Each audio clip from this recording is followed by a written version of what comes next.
Welcome to another youth-centered podcast. Rick Gorman at the YC here. Can't tell you how excited I am about today's podcast. As you listeners know, the last couple of weeks I've been really pumped about having these three girls come in. Big shout out to my man Andy Van Horn, who actually put me on to this group, and I'm really excited to pick their brain. I want them to kind of talk about what they're doing. They're doing some really cool things up at the high school and giving their platform the opportunity to let people in town know what's up. So girls, thanks for coming on the Youth-Centered Podcast. Thank you. So I am lucky to have, and I've been practicing this, so I think I got this, but I'm lucky to have Jamilah Namaganda, Christina Beya, and Courtney Igbinosa as my three guests today. So girls, what we usually do in the podcast is we have our guests do their own introduction. So, you know, a lot of people say, okay, let Rick read off what their bio is. And I want our listeners to really hear from themselves of who they are. So when we start with Courtney, who are you? Hi, everyone. I'm Courtney Igbinosa. I am 16 years old, and I'm a junior at North Andover High. I'm originally from PBD, Massachusetts, but I moved here when I was 3, and I've been here ever since. My parents are originally from Nigeria, and they immigrated here to the U.S., and then they had my siblings and me, and I'm the oldest sibling. At school, I'm heavily involved in the music department. I sing in 2 out of the 3 NAHS choirs. And I'm also a section leader in the alto voice section of the choir. Alongside that, I am also part of the Drama Guild and the Winter Guard at the high school. And in the BSU, I'm mainly in charge of the content creating and all of the other artistic content on social media and also the writing. Awesome.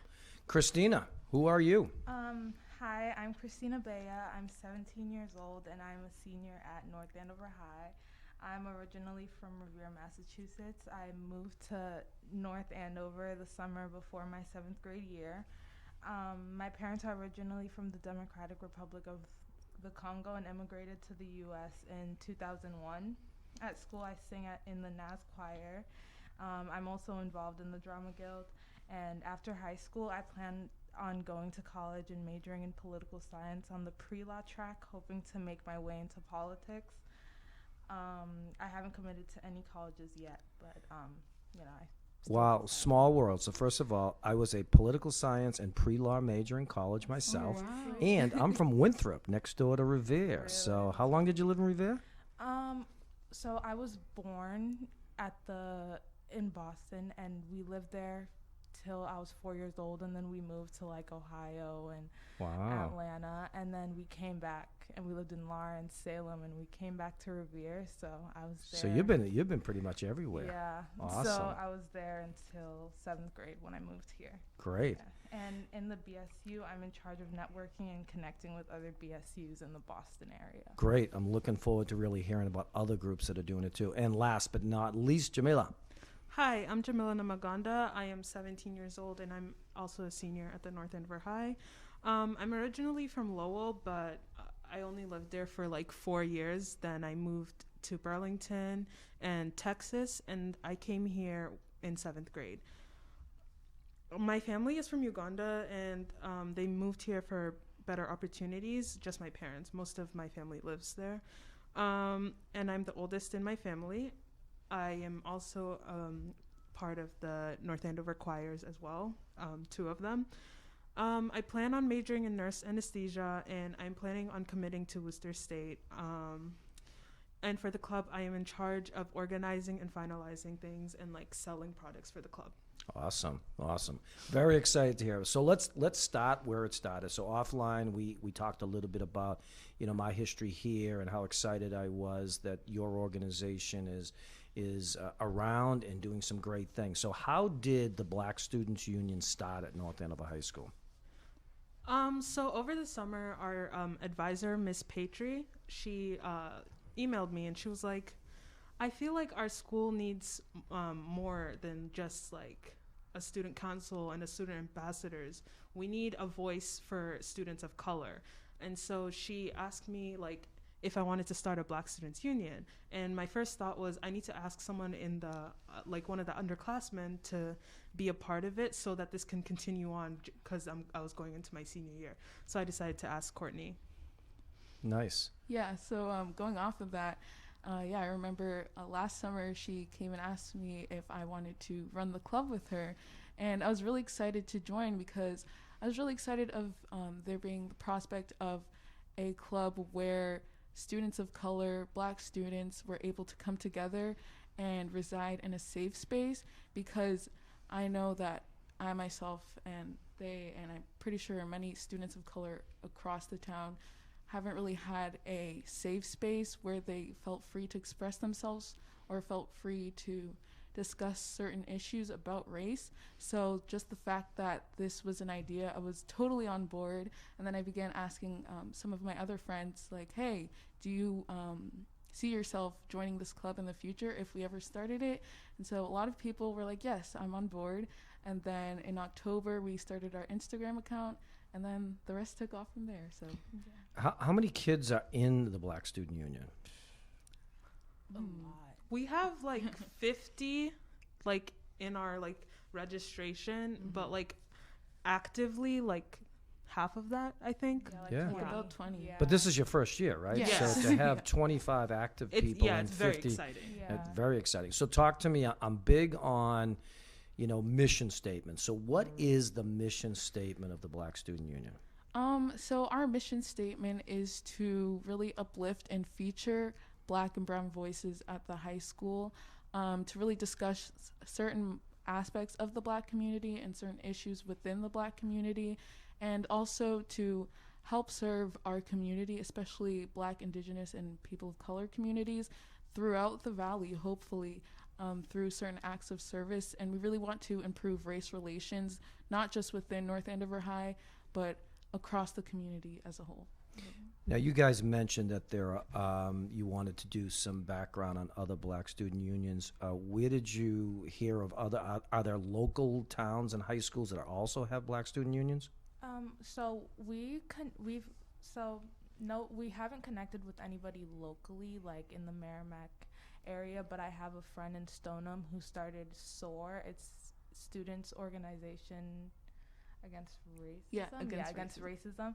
And so we were working with them, and then she knew somebody from, I think, is it Cambridge, Cambridge, and we were working with the Cambridge Ridge Latin school. Okay, Yes. Right. It's kind of a tongue twister, but yeah. So we were working with them. So nobody in the area really. Yeah, so Yeah. you guys could be probably a lead for the Merrimack Valley area Yeah. because we are obviously close with a lot of our high schools. But all right, so talk to me a little bit about your advisor.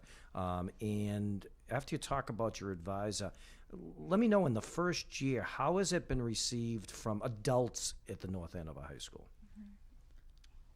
So Miss Patry, she's a Spanish teacher at the high school. She is very I don't know how to explain it. Yeah, she's very passionate about making kids feel included. Other than our club, she's actually the advisor to the Muslim Students Association as well. Oh, okay. So yeah, she's very good. And I'm sorry, what was your other question? How's it been received? So it's a new club during a global pandemic on top of everything else, right? So in terms of the leadership, from Chet Jackson to your principal down to your assistant principals, other teachers, do you feel like the Black Student Union has been accepted in its first year? Yeah, I think most of the teachers are very happy for us, and they're like very supportive of it, and like they buy our products, they ask like how they can help, and obviously more can be done. Like there can be more than just that, but I think it's going pretty good for the first year. And I think a lot of teachers have kind of been waiting for something like this to happen. So we have a lot of support in the fact that they've wanted this they wanted a club like this for a really long time.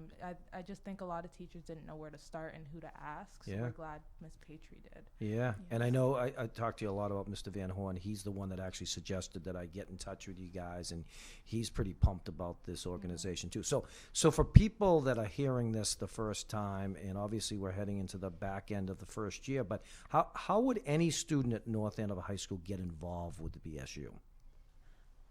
So to get involved, we want to make sure that many people know that this club isn't just exclusive to only Black and brown students. It's open to everybody, no matter what their race is, what experiences they've experienced, no matter their sexuality. It's open to anybody. But we do think that Black and brown voices should be at the forefront of this club, like, because it is mostly a safe space for us. So are Black and brown voices mostly the makeup of the programs, or do you have other people of color, or is it just the people of color? What is the makeup right now? You said it's all inclusive with everything, but Yes. you obviously want the Black and brown voices to have a major voice on that. Are there other people involved also? Yes, I'd say so. The majority of our meetings, there are a few students of color, and then the rest are white. Which is, we're not, we don't have anything against that. Sure. I just really think it's great either way. The fact that people are coming to our meetings, the fact that people want to learn, that's just great in and of itself. Yeah. So I did want to know, like, how we talked about how the teachers and your administration's looking at, how is the general population? And again, it's a crazy year, right? Your hybrid method, you're there 2 days a week, but you don't see half the school. How would you say that the students have received the BSU? Well, to be quite honest, it's been really half and half. Although we've gotten some support from many of our peers, there's still some people that have found a problem with us. The fact that we even started this club, we did receive some flack on social media about this club. So it was a bit disappointing to see that not everyone was on board for this club to be created, but that doesn't mean we're going to stop. That doesn't mean we're going to end this club due to the criticism that we get. It's normal to receive criticism, but I think that this just motivates us to work even harder and to establish ourselves as a club that's open for everybody, really. So the criticism you got, it's kind of like a real world thing, right? We talked offline about what's happening in our country, what's happening in the world, et cetera, et cetera. So you got some flack. I'm excited to hear and proud of you guys that didn't stop you, right? Yeah. You kept moving forward on that. But let's be honest. How did you feel when you first saw that flack? Well, first, it kind of made me a little uncomfortable just to know that, like, I have a classmate who kind of thinks like that, just has a problem with the fact that this is our club, and like it kind of put me back into the real world, and I was like, okay, not everybody is going to be supportive of this or supportive of these of activists, just Black Lives Matter in general. And yeah, I think it was a wake-up call too, that like this is real, like people feel this way, and like this is just what we're gonna have to deal with. So I'm a silver linings guy. I believe that, there's certain things that come out of it. So even though that was negative, it sounds like it gave you even more resolve to, hey, we're going to do this, and we're not going to be shut down because someone on social media, hiding behind a social media site, says something negative about us. Awesome. So let me talk about, you've been doing some initiatives. So I want to hear about this products you're selling. I'm checking out these unbelievable sweatshirts. I need to buy one of those. But talk a little bit about the initiatives. And when I talk about the initiatives, you have talked about some of the products you sell.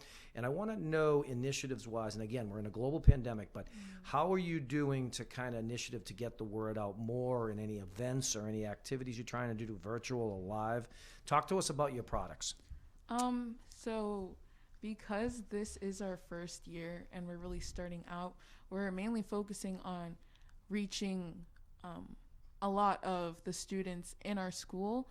But hopefully, we're really hoping that as we continue to expand and grow, we can reach outside of North Andover High. We can reach different areas of the North Andover community and help minority communities that surround us, and maybe hopefully work with town leaders and maybe beyond that, district leaders. So because we really just started out now, and because there's a pandemic, it's kind of been hard for us to plan certain things that we want to do, but we definitely do want to create change in this town. And so that will be coming. So we're mainly focusing on expanding our club right now. Awesome. So let me talk to you a little bit about that, and then you can talk to me about some of the products you're selling. And so one of my big things is that I'm going to need your voices to get down to the middle school, okay? Maybe even younger than that. You both, a couple of you talked about moving here at around that age. We all know how crazy middle school years are to begin with. We know that it's very difficult on all levels, and there's a lot of young kids of color in the middle school right now that are struggling, I'm not talking struggling just from the pandemic, just struggling like, who they are, how they're accepted in the community or whatever. We also have a very active, in Asia, Valdez, who's my support services coordinator, actually sits on this town board, which is diversity and inclusion. And I'm telling you, after this podcast, I'm going to talk to the powers that be that you guys got to be represented on that committee too. So, I mean, obviously you're starting it out to high school, and that's great. But there will be work to do throughout the community. And I really encourage you, once you get your feet wet, so to speak, into your second year, that you start taking a look at some of the stuff that you might be able to help with some of our younger kids in particular. Yeah. So tell me about some of these products you're selling. So by the way, we have really talked about like talking to little kids. It's a very important subject to us. Like, awesome. And we do encourage, like, we want to see it at the middle school too, if they can start a club. So the products, we have t-shirts that are $15, and we started selling them like around the beginning of Black History Month. Sure. And also we have sweatshirts that are $40 each. And we've been selling sweatshirts to mostly the teachers because we want to make it look like a leadership type role. And so it's very important to us that like students who wear them are like leaders for the club, and teachers are wearing them as a sign to help students understand that like we need more like leaders for this club. And that's it for now. So the money you'll raise off of that will go back into funding whatever you guys need to do with initiatives and stuff, which is great. How would people get in touch with you guys if they wanted to buy a t-shirt or a sweatshirt? Do they just seek out you three? Is there any specific, a website or anything we go to? The Instagram, NAHS.BSU. We have like a t-shirt form on there, and they can like send us a message on there, and obviously they can reach out to us individually. We are more than happy to help them with that. Awesome. So make sure, give us that Instagram site again. NAHS.BSU. All awesome. lowercase. Yes. All lowercase. Okay, awesome. All right, you talked about some of the initiatives. So we are in the tail end of Black History Month. Could you tell me what you were trying to do during this month, and were you able to pull off anything? And again, we're dealing with just such a crazy time with the pandemic. If this was a normal year, I'm sure you could have had an event at the high school. Is there anything that you guys did per se during the month of February, or was it more about awareness? This month we focused it on Black heroes, especially because, and we focused on Black heroes that don't get enough recognition, or like a lot of the Black heroes that we talked about this month are people that I hadn't heard about till I decided to do my own research.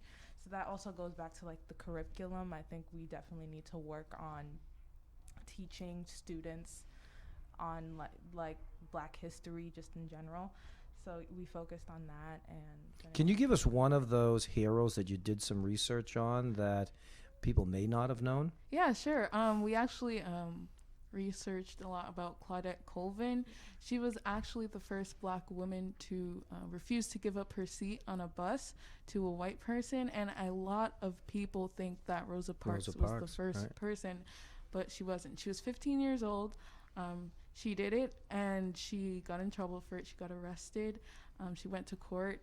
She pleaded not guilty, and her influence really spread across the Black community. And I think it's important for people to know who the firsts were, because a lot of times history, we gloss over history a lot, and we don't really know the facts. So it's important that people know who these people were.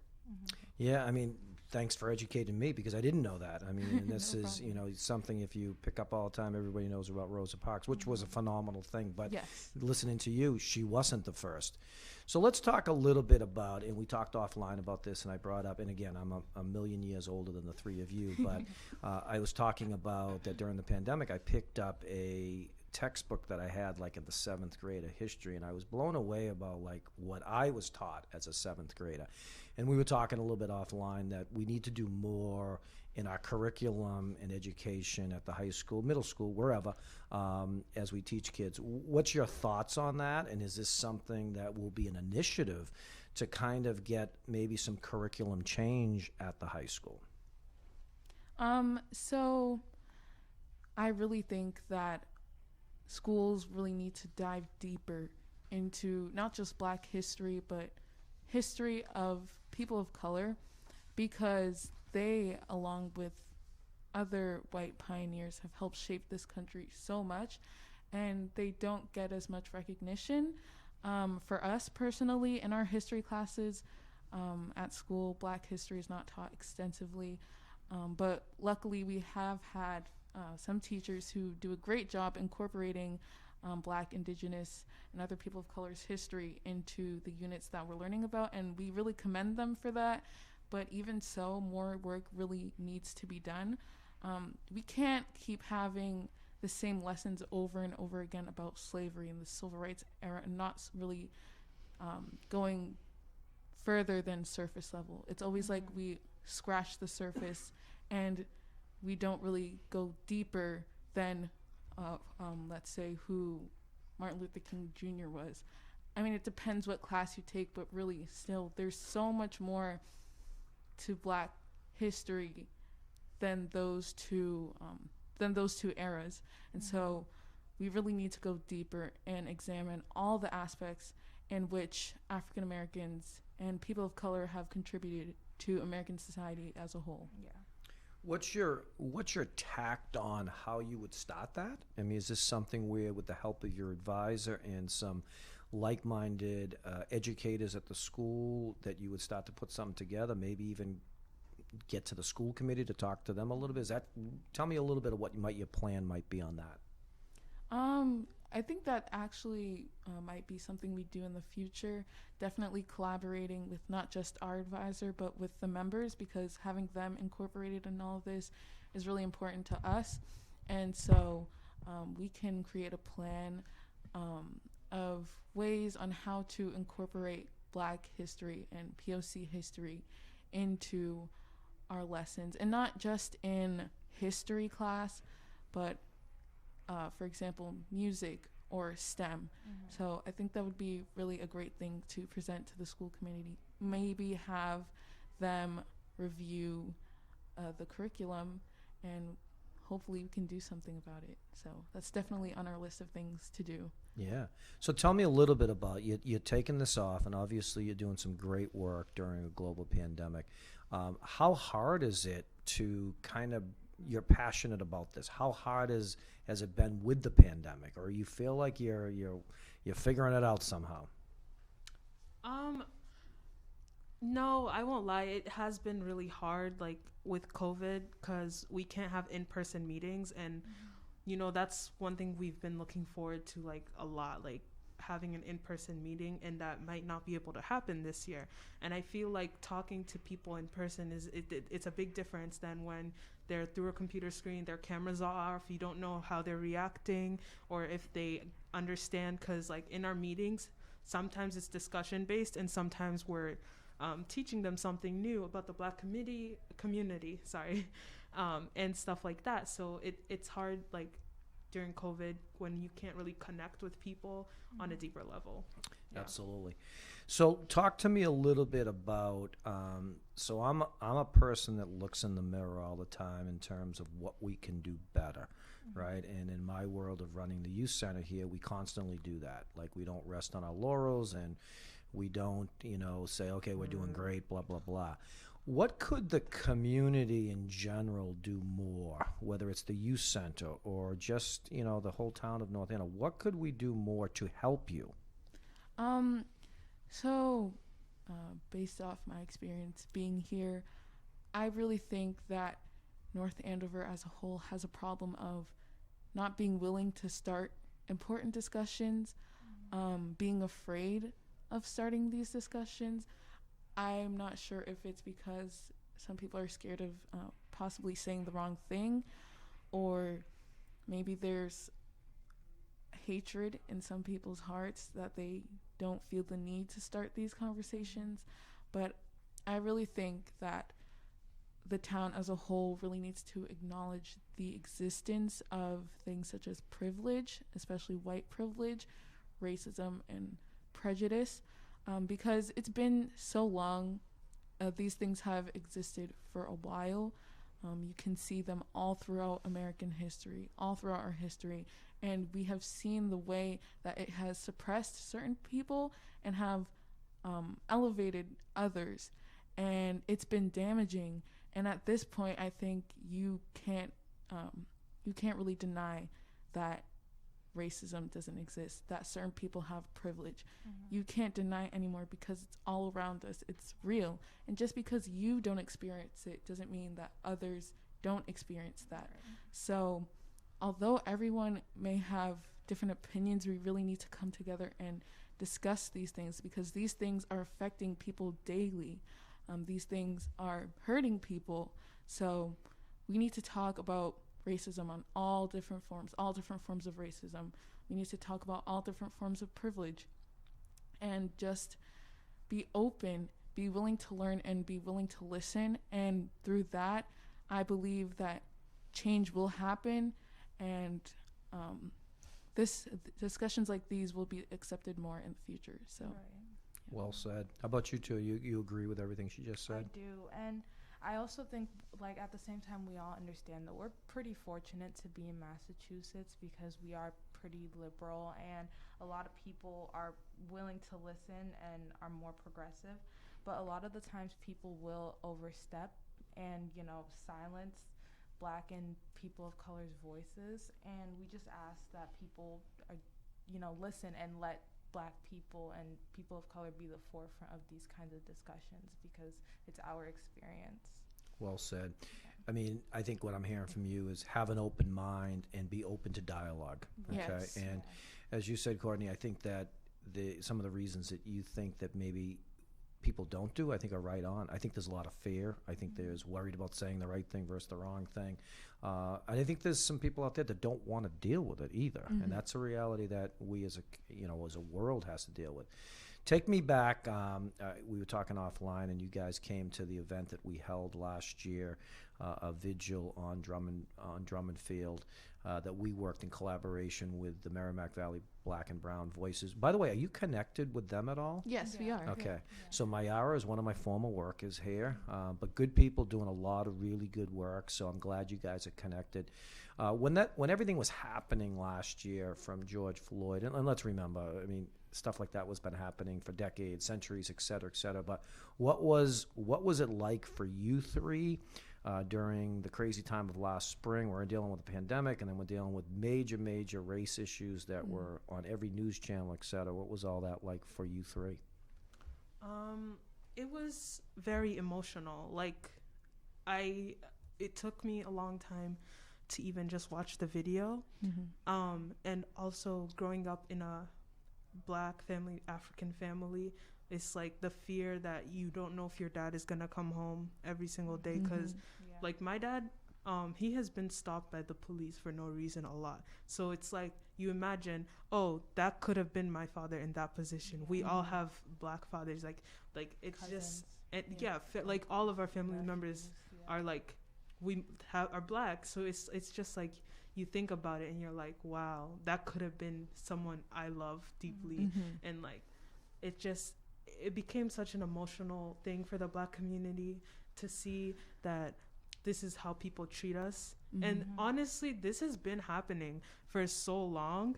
It's just like it went on camera, so then everyone like saw what was actually happening.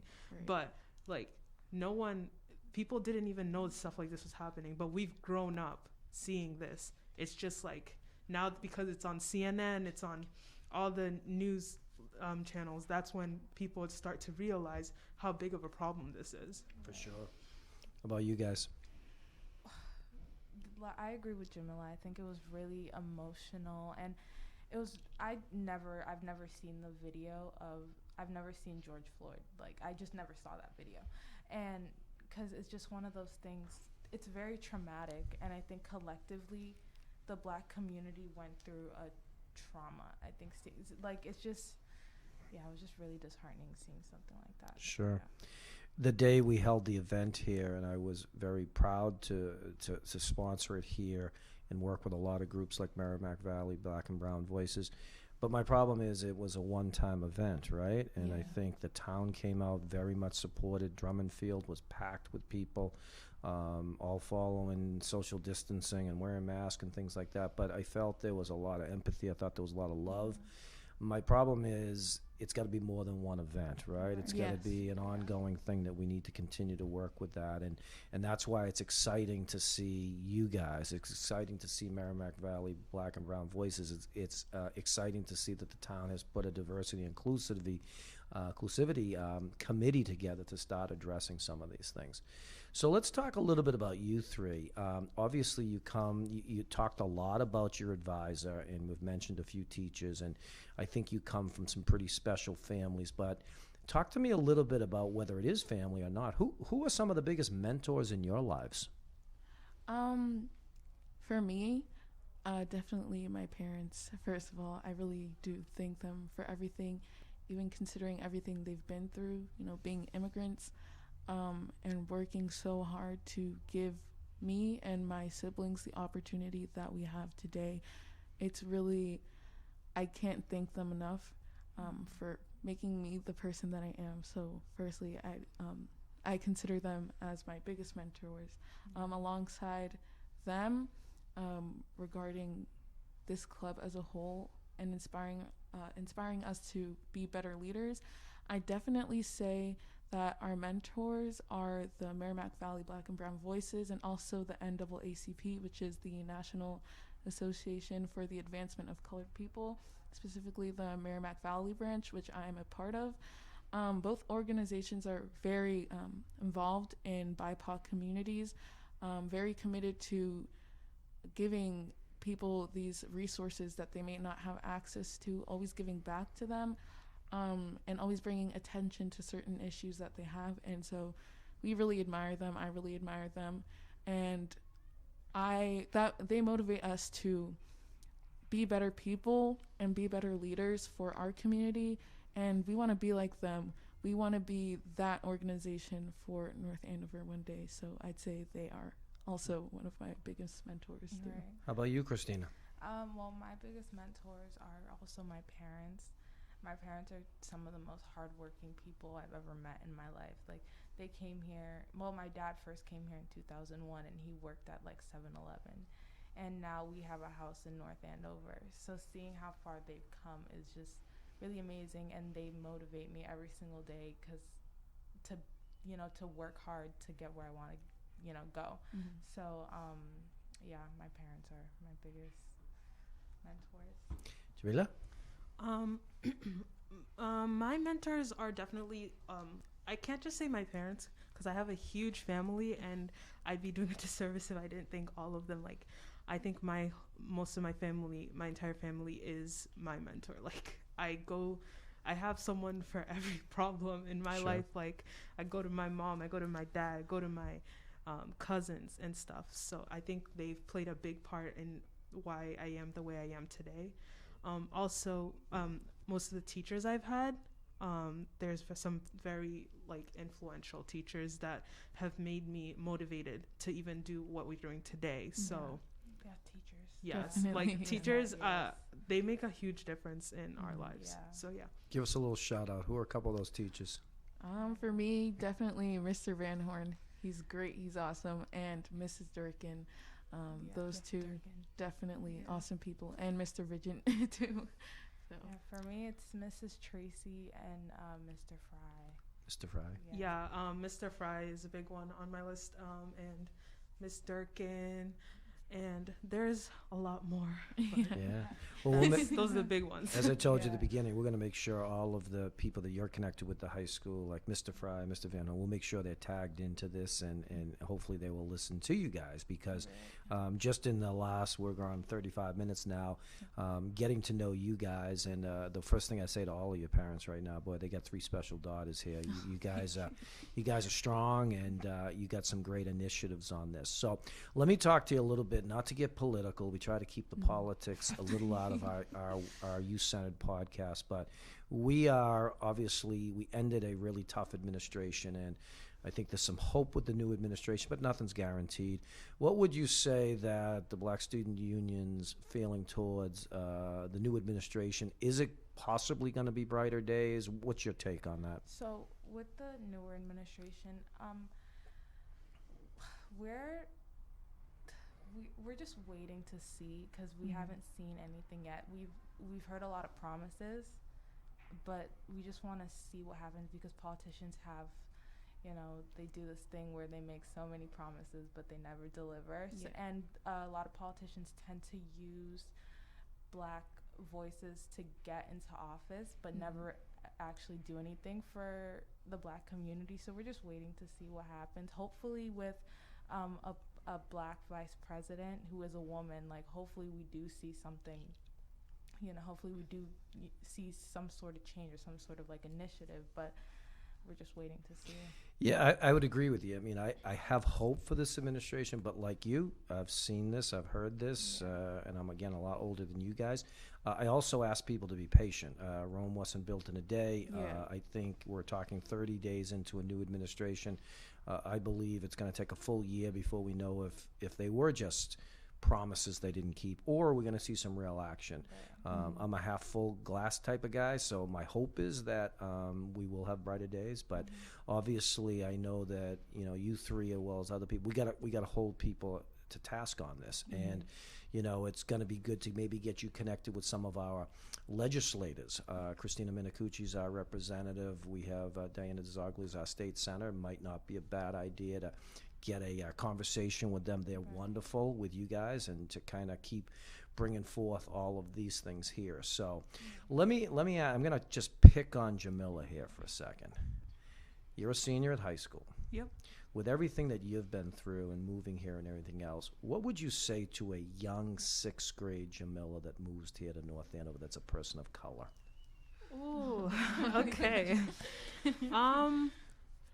So moving to North Andover was very hard for me, because, like, this is the, like, I want to say, this is, how do I say it? This is the most predominantly white town I've ever lived in. That's what I wanted to say. Sure. So, it wasn't easy. People would make comments, and I don't want to say I was used to it, but, like, I didn't expect it to be as much as it was. But to a young 6th grader, I would say, stand up for yourself. Don't be quiet. It's okay to talk. It's like, because me and Christina came at the same time, so like, that's kind of where our friendship came from. And I think it's, like, important to stay together with people who understand your experiences, because it helps you to feel better. You can stand taller. And also, I think to a 6th grader, it is important that you talk. You say something to the people who, like, are disrespectful to you. You go to, like, even if your teacher, like, there's teachers who would look at what was happening and didn't say anything. So that means you have to stand up for yourself. You have to be there for yourself and be like, okay, this is not okay. You know what I mean? So I think my biggest thing is just talk. Just talk. Very well said. Yeah. Christina, you didn't get off the hook here. I need you. What do you say to take me back to the kids that kind of put something on social media that didn't want to hear anything about Black Student Union? What would you say to your classmates, kids that maybe having a hard time dealing with or accepting, I guess is the word we really want to use? What would you want them to hear from you? Okay, that's a hard question. question. Yeah, I've put you three on the You got spot, it. but I don't know. I would just tell them to I don't know, this is our experience. Mhm. This is, and unfortunately you can't understand. Yeah. It's just this is how things are, and if you're not willing to listen, I don't know what to tell you. I Mhm. mean, if you don't that's just it. I don't know. Yeah. so it's your experience, Yeah, and it's our let us experience. talk about it. Let us be it, and try to maybe learn. I'd try to invite some of those people in, and it might Yeah. be very hard to do that, right? Mhm. Yeah. Yeah. But hopefully, maybe at some point in time, they're more open to hearing Right. your story. Mhm. Yeah. Okay. And Courtney, you're not off the hook. Last one here. We've heard it, and I totally agree. I told you offline when I first started here a million years ago, it was really a total white community. Yeah. I actually worked with 2 families of color, and it's changed greatly. What would you say to the parents in this changing community, Courtney, about your experience, you being a person of color growing up in a predominantly white town? What would you say to those parents? First off, I tell them that it's okay to change. It's okay for change to happen. Change is inevitable, and although it may seem whoa, this is so much at once, we have to start getting used to it because it's not gonna go away. I know that we're separated by some generations, and that things are different back then than how it is now, but that's okay. As people, we need to continue to move forward, and so with that, they definitely need to start listening to not only Black voices but Black youth, youth who are youth of color, and definitely having the conversation with their children about these issues, about race. And I know, like I said, I know it's hard. Change is weird, definitely. But in order to progress as a society, we have to keep it moving. We have to keep it pushing. We can't stay where we were before. We can't move back. We just got to keep moving forward. And so that's what I really say to them, that change is inevitable. Change is happening, and you just got to get used to it. Really listen to the youth. Listen to Black youth. Listen to youth who are people of color, and really try to understand their experiences. Although you haven't lived them, do not try and invalidate them just because things were different back then, or because invalidating them was the norm. Just really listen and start teaching your children. It's never too late, and it doesn't matter what age they are. Learning about these things are really important because it helps you in the future. So that's what I'd say to them. Well, I will apologize. I put you 3 on the spot, but I'll tell you, you answered. Each one of you answered phenomenally, and I Thank think you. that's what I wanted you to naturally just tell people, whether it be your 6th grade yourself or your classmates, or for you, the parents in North Andover, to actually hear from you. We could talk forever, but we got to start to wrap up our podcast. So I do want to put a challenge out to you guys to continue doing all of the great work you're doing. And I would like to welcome you next year to kind of come to a conversation here at the Youth Center on how we can do a better job in helping you. But also, as I talked to you earlier, I'm really determined to have a program here at the Youth Center that is a newcomers program. I think the community does an okay job with people that work in town, that move to town, whether it be elementary, middle school, or high school. The reality is we need to do a better job. Yes. And if anyone thinks that we're doing a phenomenal job, now we're not. I mean, and we gotta look in the mirror, is what I always say.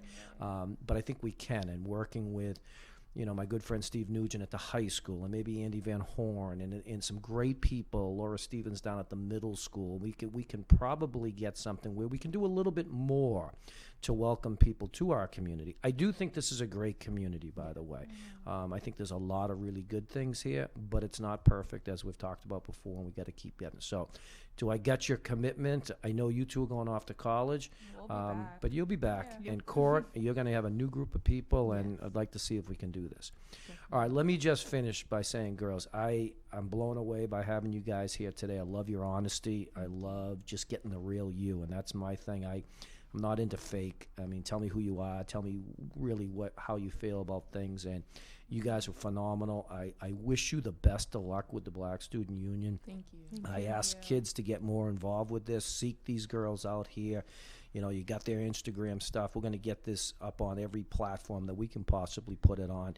Mayara Rice is going to get a phone call from me saying make sure she takes care of the Black Student Union here at North Andover High and everything else. So on behalf of the Youth Center, I want to wish you guys the best of the luck, the rest of the program, but also you two back off at college next year.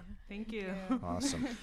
Next week, we have two more coming up. We have Steve Boudreau, a former kid here, educator and teacher, that's coming in to talk about team culture. And then we have the Muslim Club coming in, which is similar to our group that we have here today. They're going to come in and talk about their club, some of the things. I'm sure there'll be some similarities that we talked about today, but excited to have their crew in here also. So once again, I want to thank these three wonderful ladies, and I really wish I did know their parents because I tell them how awesome their daughters are. And as we finish every podcast, we always say too much passion is never enough passion.